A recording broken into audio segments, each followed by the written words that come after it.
If you're in the music industry and you write a self-aggrandizing autobiography, chances are here at the Doom Planet podcast, we are going to review your book.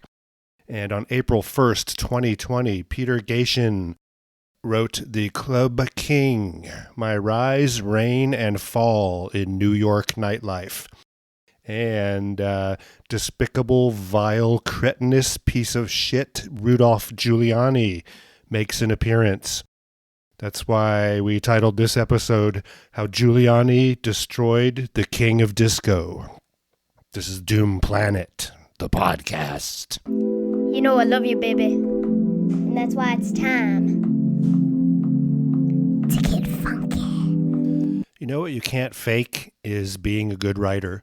I mean, you can deep fake anything now. You can deep fake a high resolution video of someone being in a situation or doing something that they never ever did, and for most people it would be indistinguishable from the real thing. That's what I don't get about these rock autobiographies.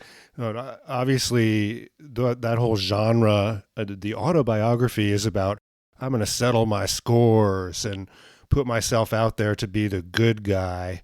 Peter Gatien, I don't know, he's like the David Geffen of disco clubs. And he even mentions in the book, you know, he started out in the late 60s, early 70s, being a capitalist. And it wasn't cool to do that back then. People thought you were bourgeois and a money grubber. But hell, people like David Geffen and Peter Gatien, they wanted to make money. That was their priority. And he's crass. Peter, you are crass. We're going to go through your book and we're going to decrassify you. Stay tuned. Joseph Jean-Pierre Gatien was born in 1952. The middle child of 5 brothers. Cornwall, Ontario. A shitty mill town. His parents, working class. This is where Peter originates. Gosh, if you thought a shitty mill town in the 50s and 60s was bad, imagine that town somewhere in the Midwest or in a Canadian province today. There's no more mill, and now everyone is addicted to meth or heroin.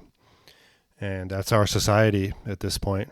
So he wanted to get out of there, and the ticket to his success was to start a store that sold blue jeans to the hipster kids, because there's nowhere else in Cornwall to cater to this market, and he jumped off from there. People in Tacoma, Washington will know that when a pulp and paper mill produces sort of a nasty smell, and Peter grew up near such a smell, and it was a company town. And he didn't want to end up working at the mill. I mean, this is the start of every rock star biography. So his dad was a postal clerk, and one seminal moment in his life was when he got his eye poked out by a stick. And so from then on, he'd wear a distinctive eye patch. I am reminded of the great writer Jim Harrison here, who also got his eye poked out during a birthday party when he was a kid. And it's funny how so many artists and nonconformists and entrepreneurs are not jocks as kids, and maybe they have some disability or their eye gets poked out, but that sets them on a different path from the average, Joe who is going to, end up working at the mill. Again, you can't hide bad writing, and no ghostwriter can ever fix the story of your own life. Quote, Joseph Jean-Pierre Gatien, a post-war boomer baby like so many others. In a lot of ways, I had an idyllic, small-town childhood. I should just set up a template for all these boomer biographies.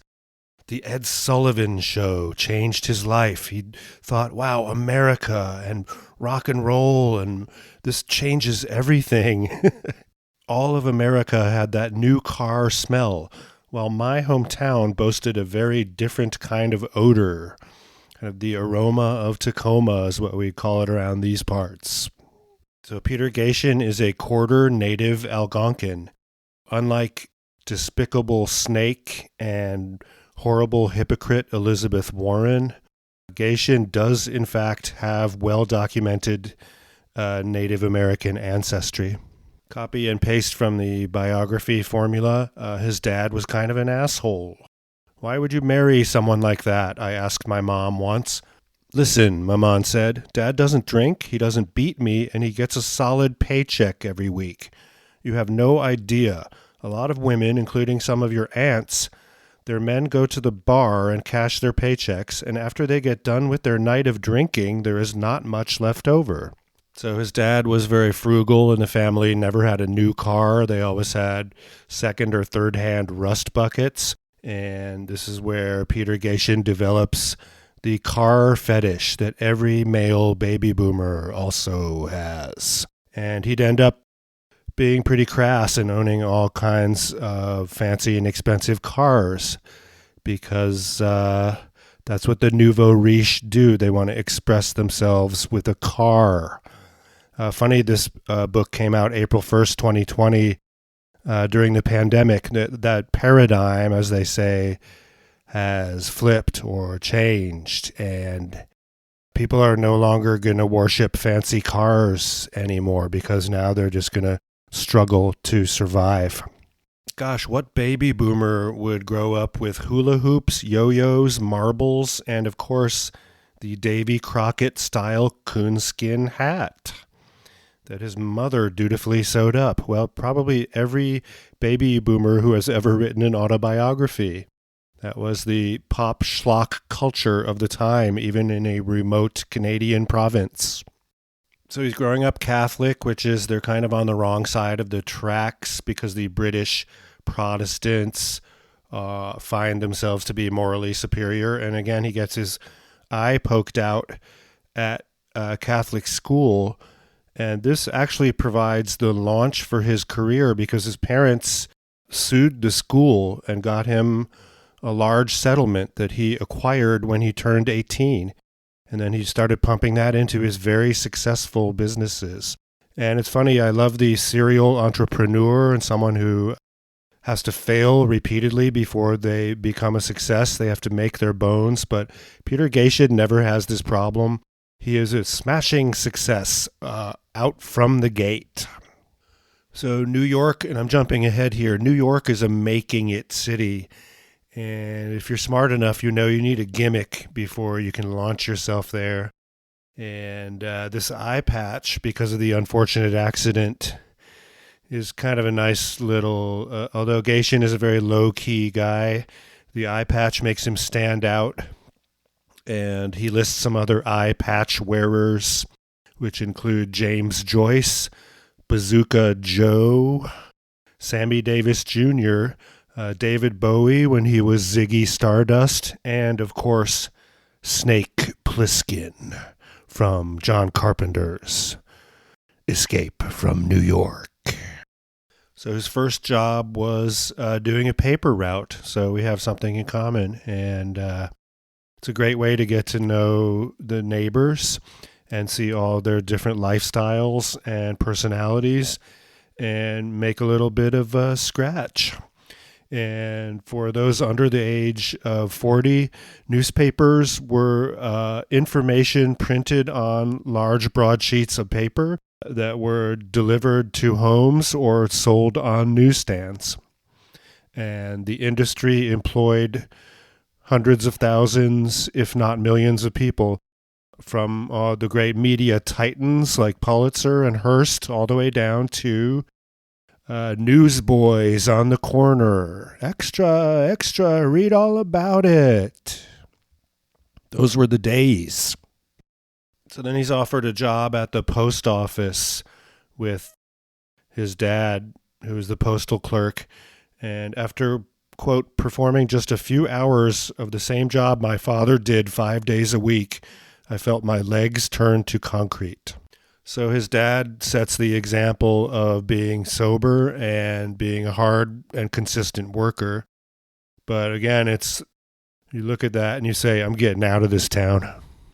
So by the time Peter Gatien turns 16, he's growing his hair long, gets his driver's license and his first car. And again, this period in the late 60s, things did change overnight. You had all the young people suddenly flipped and they decided they liked rock music, and that turned into an industry. And they decided to grow their hair long, and they decided they liked drugs, and that also became an industry. These days, drugs are a giant industry, and the music industry, not so much. The mills, the post office, it all amounted to the same thing, an existence of unremitting drudgery. Such was my hometown's birthright. So launch, Peter, launch yourself into a career that will take you all over the world and make you unimaginably rich. Do it, Peter.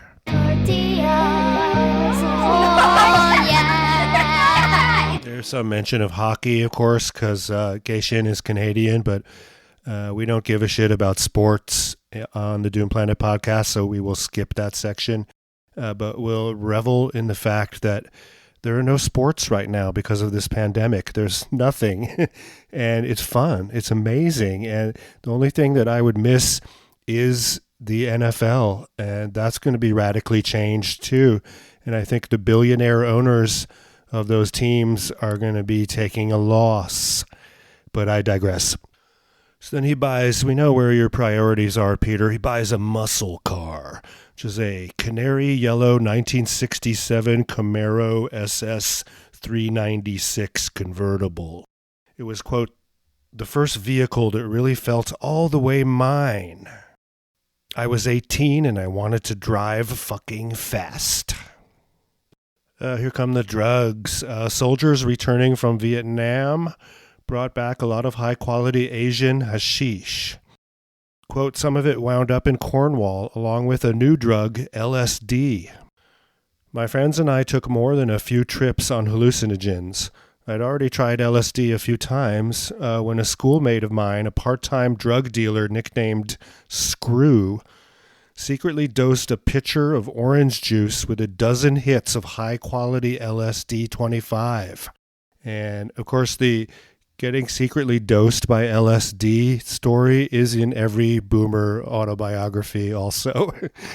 That's an evil thing to do, is to give someone a psychedelic without their knowledge.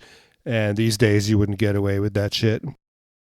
So another thing Gatien and I have in common, he has a 3-day acid trip that changes his outlook on life. And he realizes, I don't see things the same way as other squares or losers do, and I'm going to live my life the way I want to live my life. Sorry, the acid just kicked in. So he has his first crush and girlfriend, a girl named Sheila, and of course Sheila's uncle drives a fire engine red Buick Wildcat. The car fetish of the boomers, it seems quaint now. Especially since the price of oil has plummeted to zero.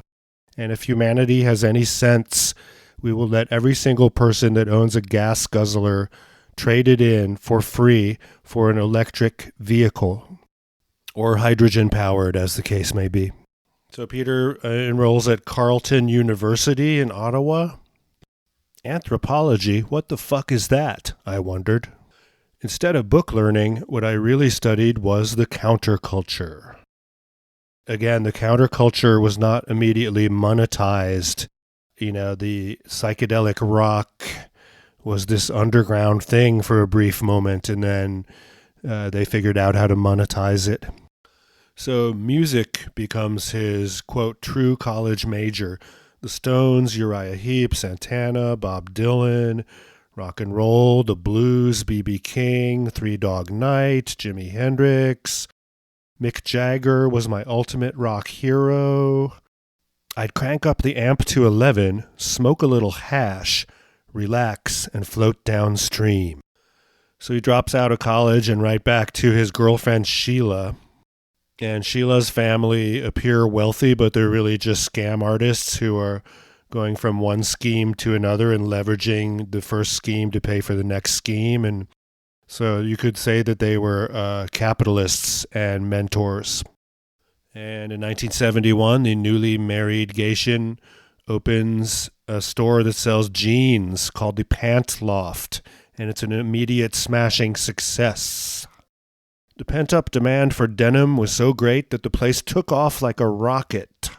I had a cool shop, as hip could be, or at least as hip could be in Cornwall. I burned incense, played rock and roll, and bought my own clothes at wholesale. And then after a while of the smashing success, he's like, fuck this jeans thing, I'm going to open a nightclub. Quote, I was purchasing blue jeans at $4 and selling them for $8. That's an okay profit margin, but I knew the bar business had a much better one. A draft beer that cost you maybe a quarter could sell for $1.25, a five-fold markup. Anyone that owns a bar or restaurant knows this. Some people just have the magic touch. Gatien buys a shit dive bar that has a hotel liquor license attached to it, and he kicks out all of the barflies and starts a hip club called the Aardvark. It's got a 300 capacity front room and 100 more in the back. And lo and behold, one of the first bands to play there is none other than Rush. And the story of Rush is one that every bald, middle-aged white guy knows. There's a documentary on Netflix that's really good. They really were killer. They killed it. They kicked ass in their early days. And then they ended up what they are now, like a nostalgia act. But boy, that's a stroke of luck. Oh yeah, we know this band Rush. They'll play at your new club. Quote, Rush had emerged from the city's Willowdale neighborhood with a hard-edged rock sound that brought to mind early power trios like the Jimi Hendrix Experience, Cream, and the James Gang. So the club opens and Rush plays for a week, and they're sold out every night. And yeah, this is the point where, well, this guy could really take this nightclub thing to a whole different level. So then he's playing bumper pool for rounds, a win-win situation since he was really good at this game. And it was, quote, my alcohol the losers were buying. That should have been the name of this book. It was my alcohol the losers were buying. Then he realizes after a month of partying hardy with my customers, something wasn't right. Anyone can tell you this, dude. You don't get high on your own supply if you want to be good at business. And Peter is starting to go to Montreal and Toronto to check out the music scene and scout for bands. And he notices disco. So here comes the disco. Quote, there was something powerful that happened when disco was booming over the sound system. The insistent beats got everyone up and dancing. And he realizes that if you pay a DJ $50 a night, that's a lot less expensive than hiring a band. And this is going to be the business model. I mean, he's going to promote a lot of great shows, especially during his hip hop era that we will get to. But yeah, that's simple capitalism. Fire the 4 20-something white guys and hire the 1 20-something white guy to spin some tunes. So he has his first kid in 1974, and Sheila is this wonderful woman, but she wants to stick around in her hometown, so you know where that's going to lead. And this phrase is copied and pasted throughout the book in one form or another. Quote, caught up in my nightly hustle, I didn't grasp the fact that being a good father involved much more than providing material comforts. So he's reading a lot of music magazines, and in 1975, he's reading Billboard, and there's an ad for the National Disco Convention, which is going to be held in Manhattan. This is where the celebrity magic starts.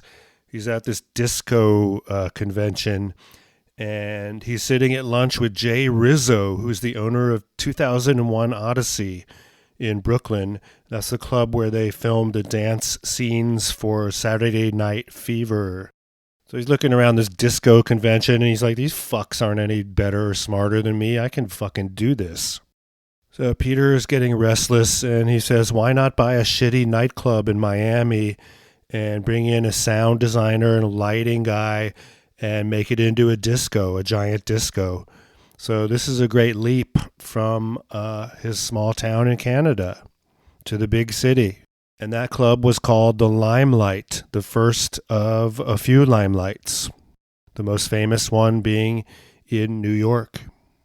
This will be his introduction to queer culture, and that's an important part of the business plan from now on. And he says, quote, my mother and her generation couldn't even bring themselves to believe that Liberace was gay.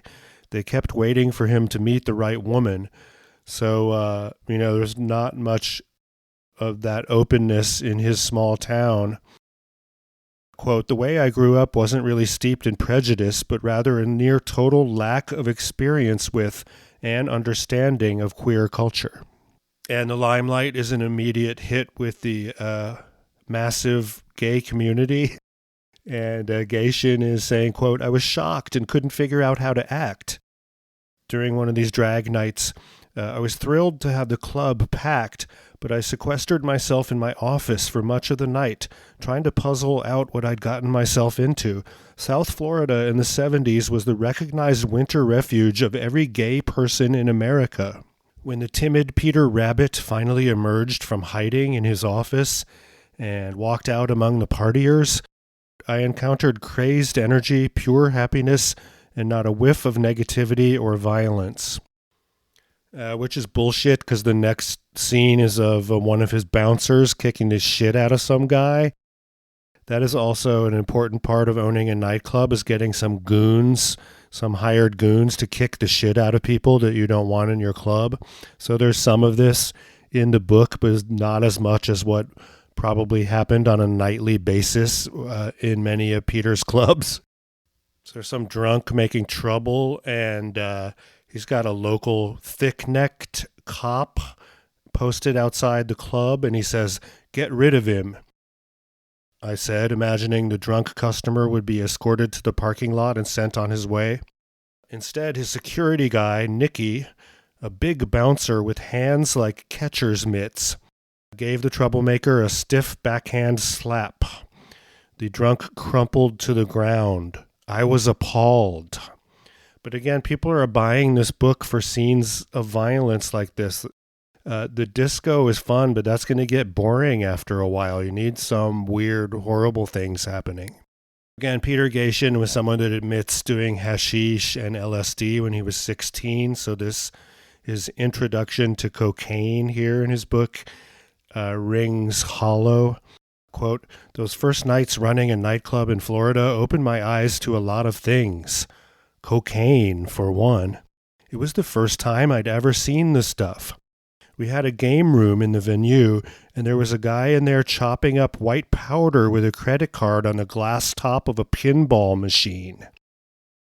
What's he up to in there? I asked one of my security people, who shot me a look of pure pity as if I were some kind of babe in the woods.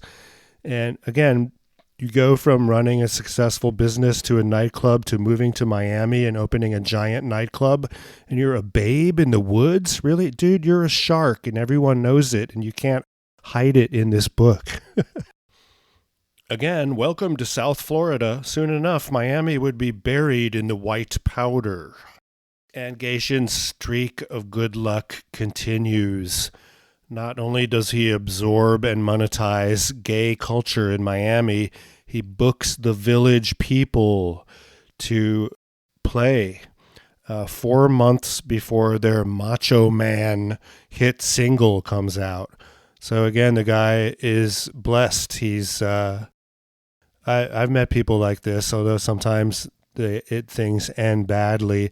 Just they're a success at everything they do, as if by magic, and a lot of hard work and brilliance, but also just fucking luck. Grace Jones is going to play at the Miami Limelight. Sister Sledge, Gloria Gaynor. It's like the Disco Central in Miami. And of course, in 1978, Peter Gatien is going to open another club, this time in Atlanta, Georgia. And there's going to be a transparent dance floor beneath which a panther would be stalking. And the Georgia ASPCA took him to court. And this is where he meets an important person in his life, Jay Block, the lawyer and fixer. And Jay Block successfully defends him during the panther courtroom scene by saying, look, Your Honor, this panther was already a panther for hire. He's a working panther. He does TV commercials for local car dealers. He's done this, he's done that. So this is just a job for him. And the case was thrown out. And then the panther ends up sleeping during most of the time while people are doing the disco above him. And he's eventually replaced by some sand sharks. So they get a tank down there. And first they had some women dressed as mermaids, and that didn't work out for too long. And then they put some sharks in there.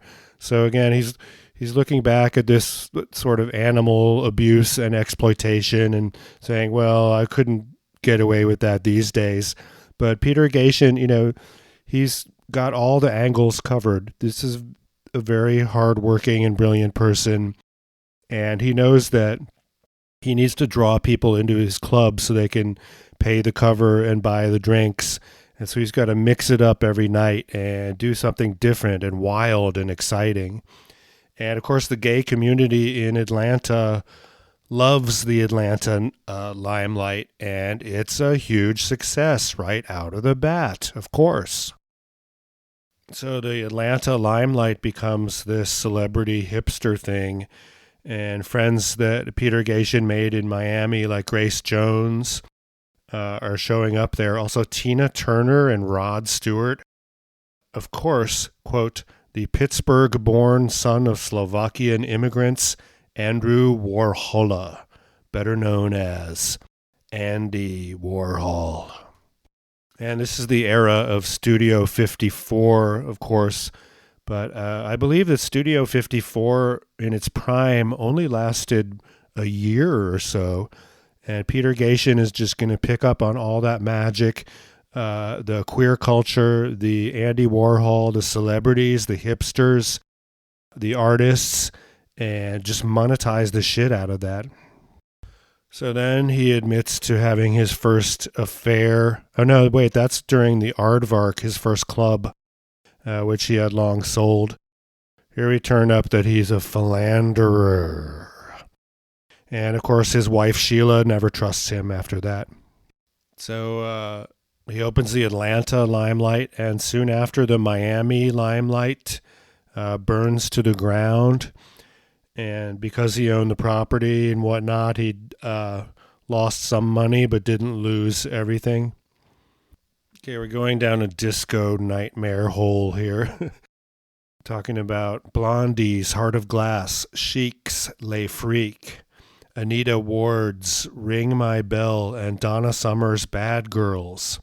If you've ever been in a gay nightclub, you're going to hear all of that stuff still to this day. Quote, Michael Jackson's Off the Wall album dropped in 1979, and we played the shit out of Don't Stop Till You Get Enough, which is one of the great disco hits of all times. And don't get me wrong, I love disco. I love the disco beat, and I love a lot of this stuff. Quote, the late 70s was the absolute greatest period to own a club. Pre-herpes contagion, pre-AIDS plague, when the DEA's war on drugs hadn't yet reached the heights of madness it saw in the 80s. People were doing coke back then, but nobody lost their minds, their jobs, and their souls to the stuff. Really? No one got fucked up on coke until 1980? So if you ever open a nightclub, you'll want this tip.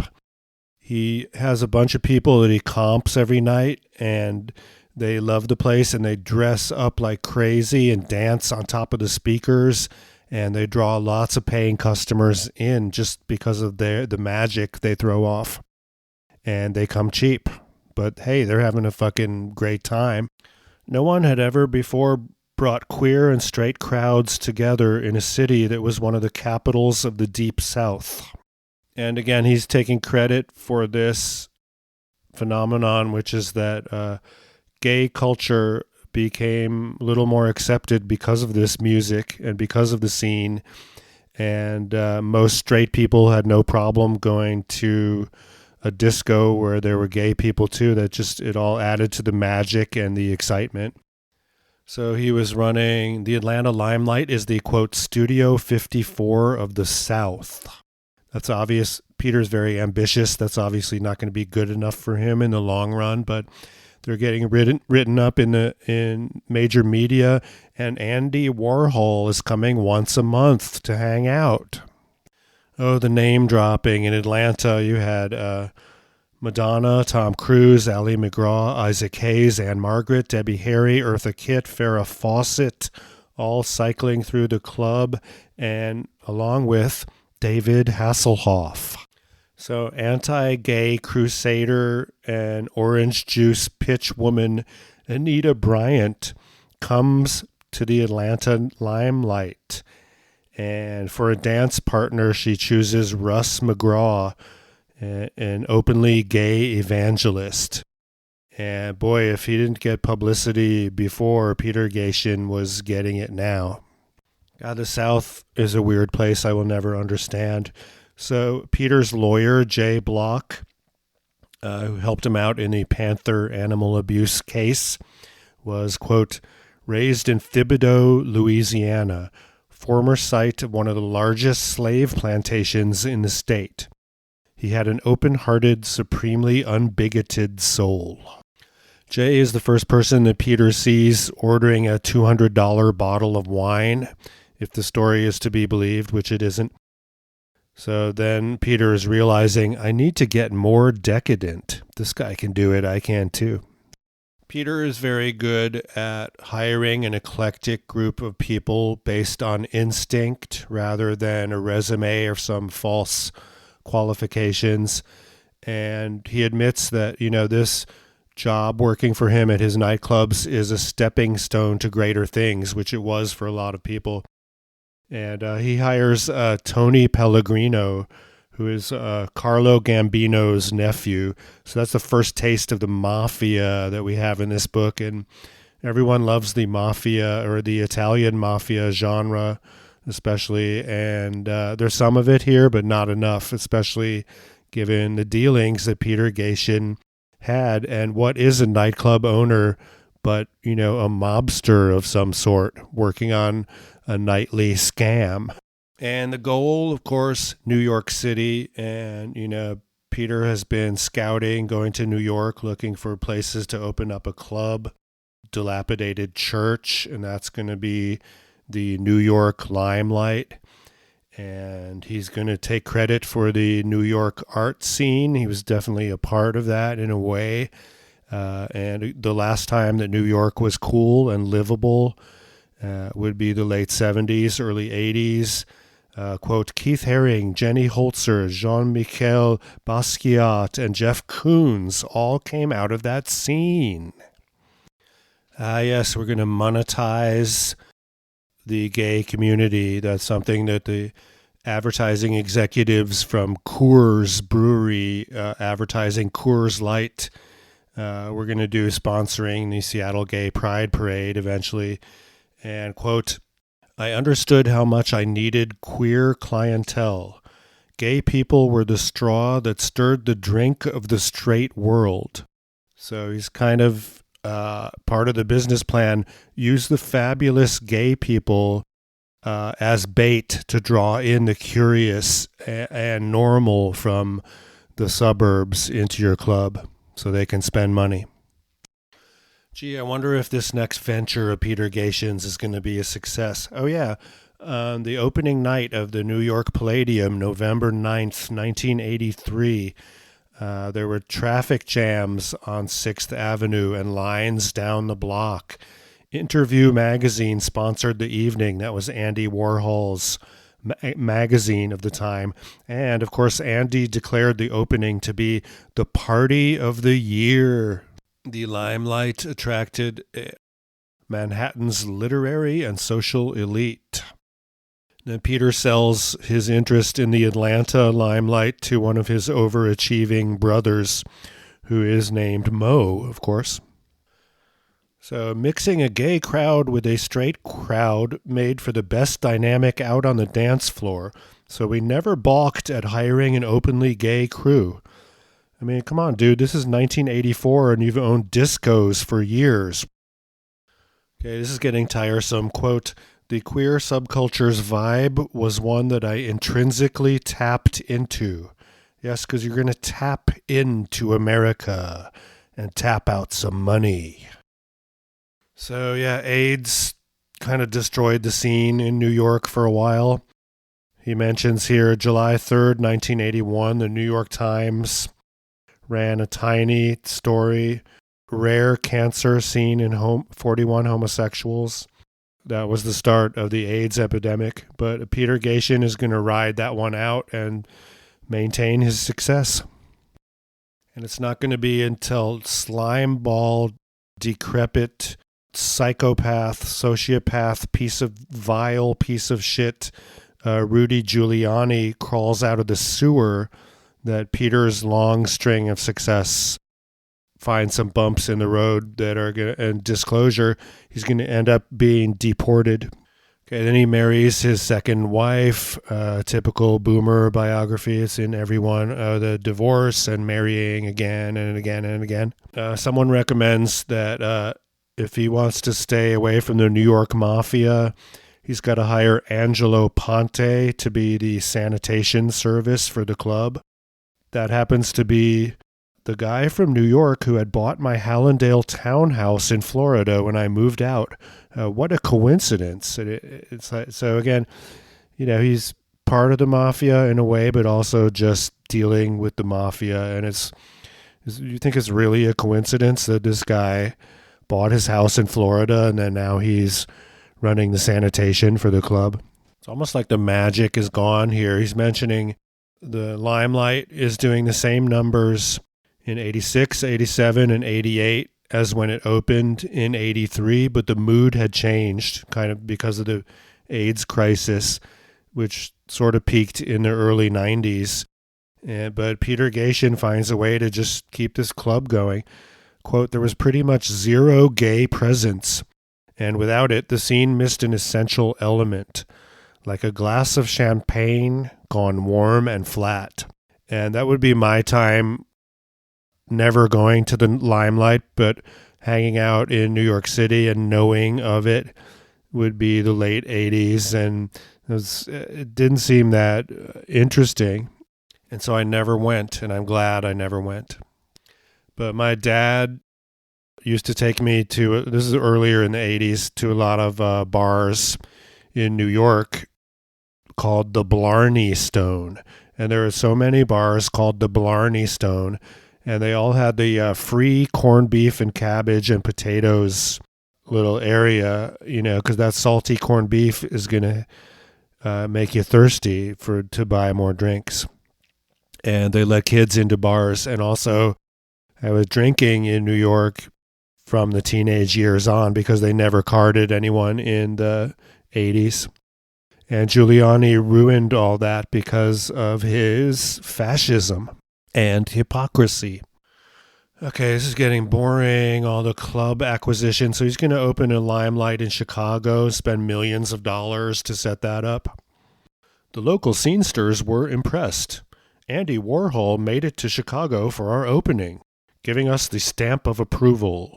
Local TV reporter Oprah Winfrey covered the action at the Chicago Limelight. And more name dropping. People, Frank Zappa is going to show up. Duran Duran, Kevin Bacon, local porn queen Sika, and the band Chicago.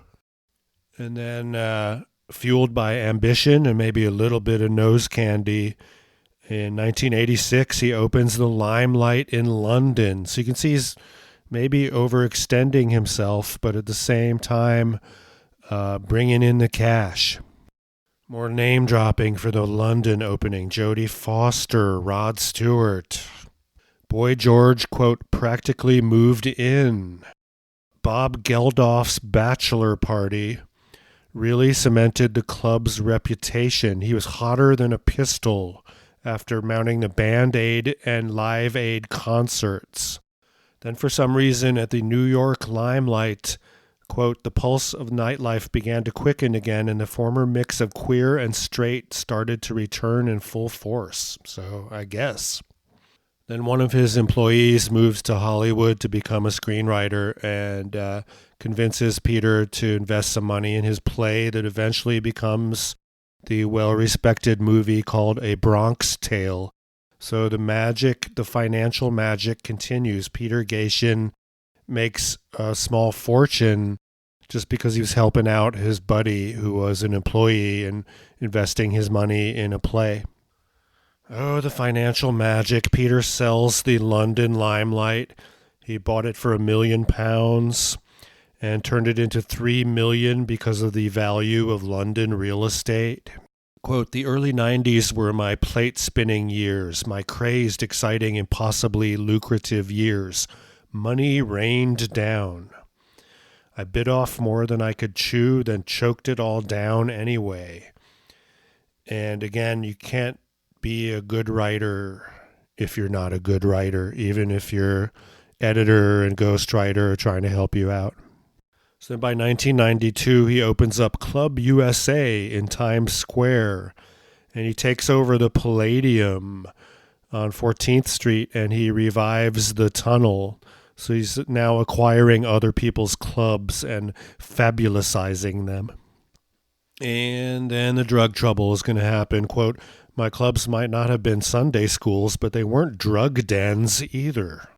But imagine going to a disco or a nightclub and not being inebriated. That's going to be super boring. So he spots his daughter one night at the Palladium dancing with Mark Wahlberg, a.k.a. Bad Boy Marky Mark. So that should be a warning for him of things to come. Like, okay, it's going to get out of control somehow. The luck is going to run out. And at one point, he's owning 4 Manhattan nightclubs, and he's employing 1,000 people. And he talks about leakage. I guess in the retail industry, this would be called shrinkage, but leakage is how the hospitality industry talks about ways that employees can skim and steal money. So if you are opening a bar or restaurant, you want to read this portion of the book carefully. But he compares the way he handled this to the movie Casino. There's a floor boss and a pit boss, and there's all these layers of people to make sure no one is skimming the money. And of course, he has a loyal coterie of employees that he trusts and that are fabulous and that are very grateful to him for the opportunity to have this sort of cool job at these nightclubs, because they are young and want to be young and exciting forever. Yeah, the stroke of luck will continue. The Tunnel starts doing Sunday night hip-hop nights that become legendary in the history of hip-hop. And he meets DJ Funkmaster Flex, who hooks him up with the hip-hop culture. And hip-hop nights Sunday at the Tunnel, they had some innovation where they patted you down for weapons, and they found a knife or anything like that, they just take it, and if you were packing, they would take your gun and give it to you at the end of the night, and this helped everyone feel safe in the club. So again, how to run a successful nightclub 101 is you have 2 lines, one for males and one for females, and a lot of the females get in free, and you pack the females in early, and then when the men are finally let in, they're hitting the dance floor and seeing a sea of beautiful, well-dressed women, and they're going, wow. Yo, I'm a tortilla. I'm a tortilla, baby. I got cheese. I got beans. I got the little bit of meat and Sour cream. Gatien hires some kick-ass African-American women to work the door on Sunday nights, hip-hop night at the Tunnel. And, quote, Mona and the others clearly enjoyed their work. When the male supermodel Tyson Beckford came into the club, Mona performed an extra thorough search on him. Crotch grabbing. So Tupac, Biggie, Puff Daddy, Every name in hip-hop you can think of is going to this club. This is where he claims he got the idea for bottle service. Some of these wealthy hip-hop people want to impress the hell out of each other by buying the most expensive bottles of champagne that they can for boasting rights. And then he said there were never champagne glasses. He didn't need them because the stars drank right out of the bottle.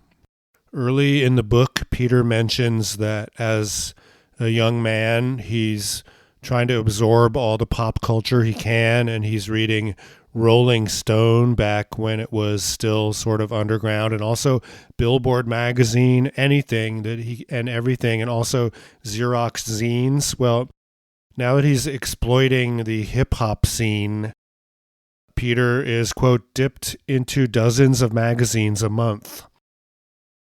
200 or so lying around the house. News mags, fashion mags, music mags, top sellers like Vogue and Vanity Fair, alternative publications like Soho Weekly News, Paper, Details, anything, everything, all the way down to random underground zines that were no more than a few Xeroxed sheets stapled together. Gatien takes credit for Biggie Smalls. Quote, Biggie was our guy, a creation of Tunnel Sundays, as well as the streets of Brooklyn. As I mentioned, the tunnel allowed women in for free before 11 p.m. If you're a nightclub owner, you want the female-to-male ratio to be as skewed as possible, although in reality that's never going to happen. So he's paying EDM guy Moby $300 a night to be a DJ at the Limelight. Later on, Peter's sort of taking credit for the electronic dance music scene and saying, well, nowadays these DJs get $40 million a year. 1999 New Year's Eve celebration at the Limelight, Cab Calloway opened the show, and then Laurie Anderson played. And then the Troubles.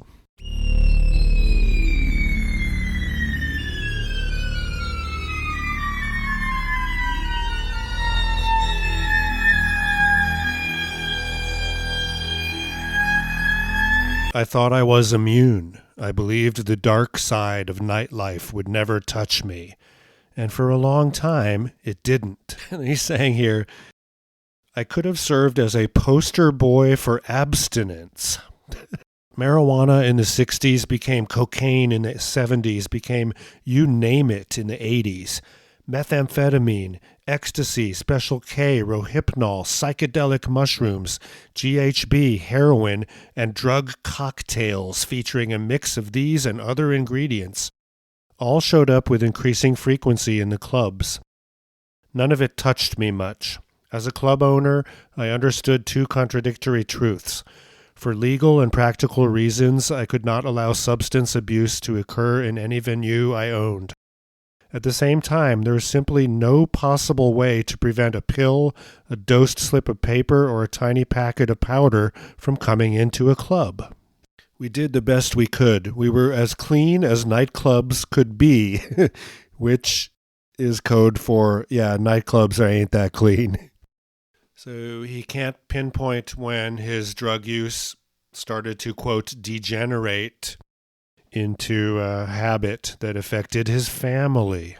I always steered clear of hard liquor, and I always dabbled in the recreational stuff.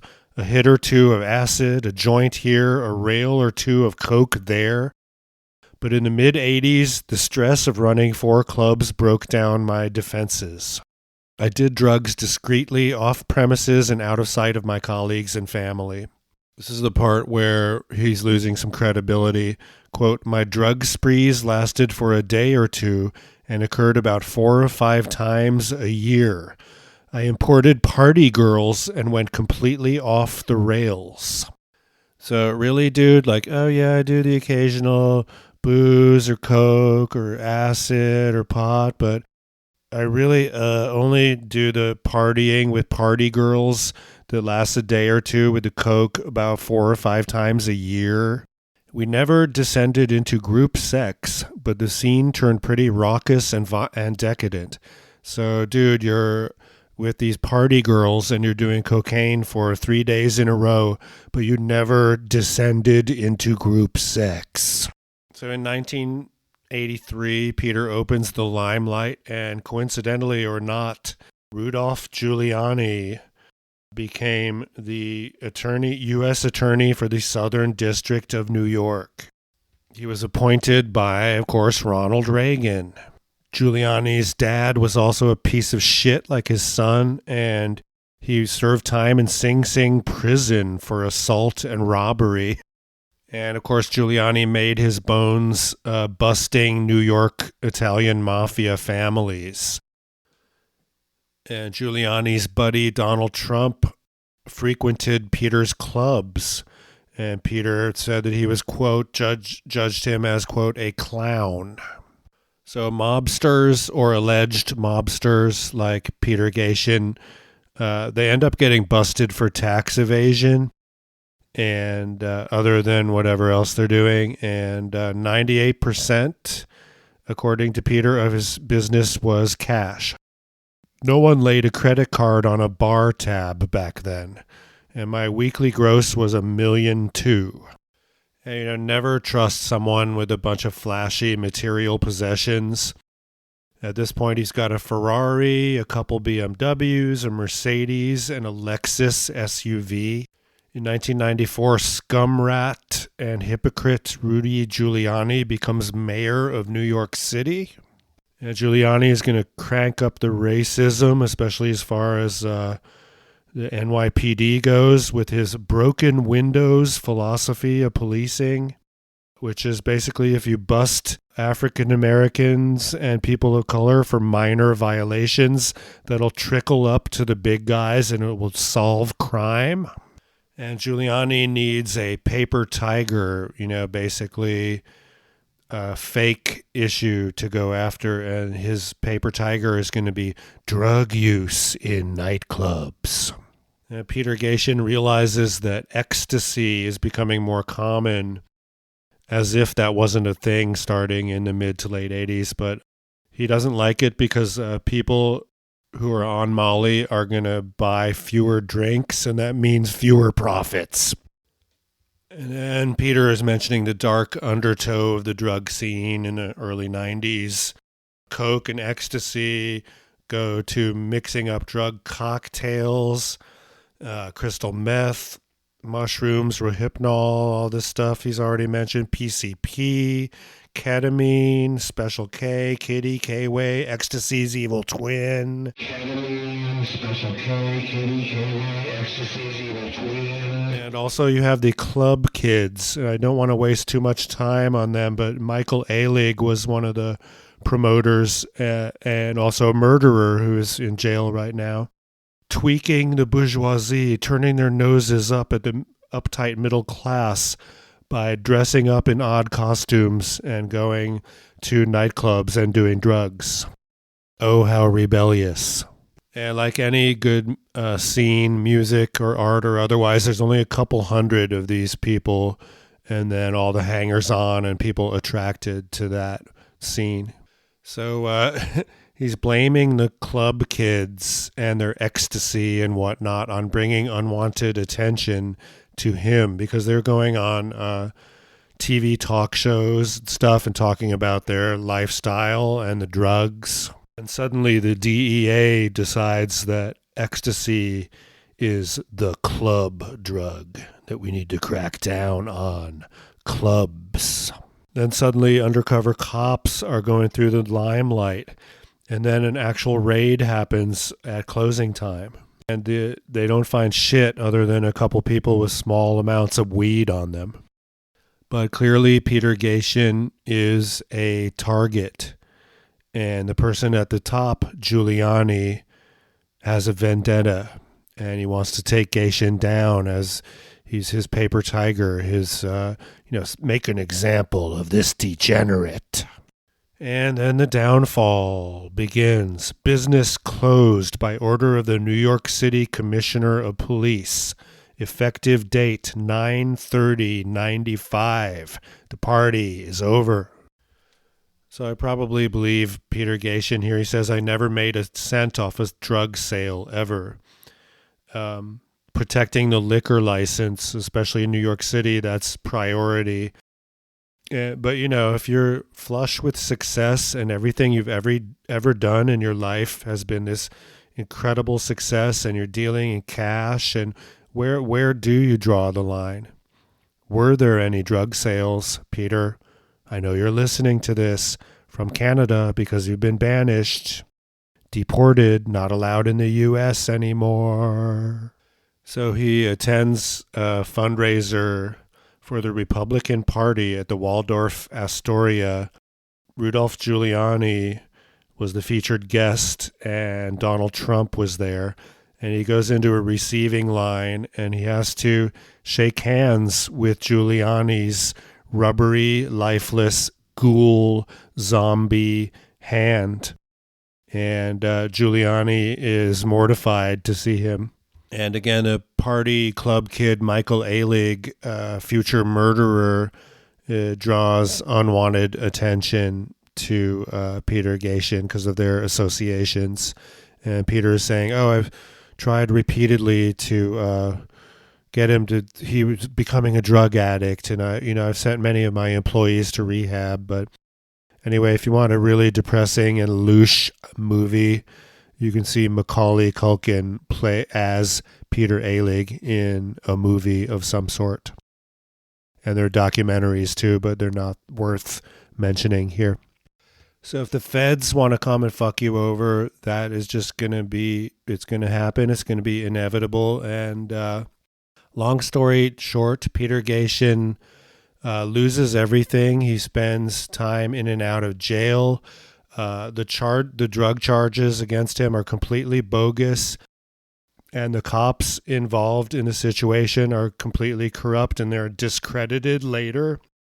So he hires Benjamin Brafman, mob attorney for John Gotti and others, the best and most expensive criminal defense lawyer that money can buy.